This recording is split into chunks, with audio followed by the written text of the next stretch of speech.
May bagong bagyo na binabantayan sa Pacific Ocean. Namataan niya ng Pag-asa 2,905 kilometers silangan ng southeastern Mindanao. Isa itong tropical depression na taglay ang lakas ng hangin na aabot sa 45 kilometers per hour. Sabi ng Pag-asa, hindi inaasahang lalakas pa ang nasabing bagyo. Hindi rin daw ito inaasahang papasok sa Philippine Area of Responsibility.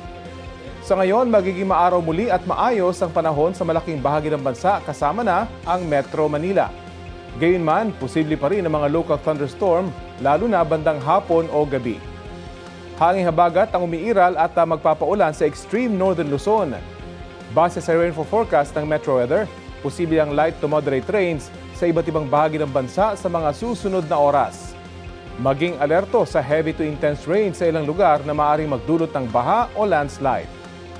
Hapon ng Sabado at Linggo, hindi na mataas ang tsansa ng ulan sa malaking bahagi ng bansa kasama na ang Metro Manila.